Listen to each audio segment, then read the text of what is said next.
बाराबंकी की सदर तहसील में प्रशासनिक फेरबदल के साथ नई जिम्मेदारी का आगाज हुआ है। 2023 बैच की आईएएस अधिकारी गुंजिता अग्रवाल ने उप जिलाधिकारी के रूप में कार्यभार संभाल लिया है और पदभार ग्रहण करते ही उन्होंने अपनी प्राथमिकताओं को साफ कर दिया है। रामनगर तहसील में अपनी कार्यकुशलता का अनुभव लेकर आई गुंजिता अग्रवाल ने मीडिया से बातचीत में कहा कि शासन के निर्देशों का पालन और राजस्व मामलों का समयबद्ध निस्तारण उनकी पहली प्राथमिकता होगी। जमीन से जुड़े विवाद हों या आईजीआरएस की शिकायतें, उन्होंने भरोसा दिलाया कि सभी मामलों को प्राथमिकता के आधार पर देखा जाएगा और मौजूदा व्यवस्था को और बेहतर बनाते हुए आम जन को राहत देने पर फोकस रहेगा। तहसील प्रशासन में पारदर्शिता को लेकर एसडीएम ने बेहतर संवाद को सबसे अहम बताया। उन्होंने कहा कि हर वर्ग की बात सुनी जाएगी, खासकर महिलाएं और वे लोग जो अब तक अपनी समस्याएं खुलकर नहीं रख पाते थे।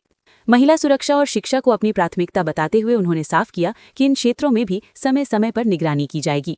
वहीं अतिक्रमण जैसी समस्याओं को लेकर भी उन्होंने स्थिति समझकर प्रभावी कदम उठाने के संकेत दिए हैं। दूरदराज से आने वाले फरियादियों के लिए जनता दर्शन को और प्रभावी बनाने पर जोर देते हुए उन्होंने कहा कि मैदानी अधिकारियों के साथ समन्वय बनाकर समस्याओं का मौके पर ही निस्तारण सुनिश्चित करने का प्रयास किया जाएगा। साफ है कि नई जिम्मेदारी के साथ एसडीएम गुंजिता अग्रवाल ने कामकाज को और प्रभावी बनाने की दिशा में संकेत दे दिए हैं। अब देखना होगा कि उनकी ये प्राथमिकताएं जमीनी स्तर पर किस तरह असर दिखाती हैं। सुनिए इस पूरे मुद्दे पर उन्होंने क्या कहा।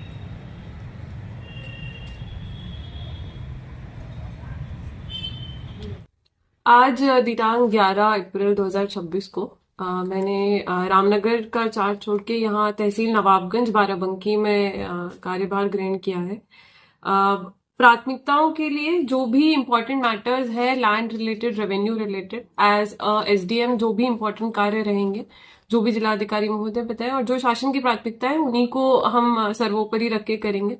अभी और इश्यूज को समझेंगे और अच्छे से करने की कोशिश करेंगे। मैम, तहसील में पारदर्शिता लाने के लिए आप क्या कदम उठाएंगी? स्ट्रक्चर समझने की कोशिश कर रही हूँ और कोशिश है कि जो भी ऐसा सेगमेंट था, क्योंकि एज अ सर्विस भी हमेशा ये आता है कि एज अ विमेन ऑफिसर आप क्या करने की कोशिश करते हो, तो मुझे लगता है सबसे ज्यादा मैं जो करने की कोशिश करती हूँ कम्युनिकेशन है।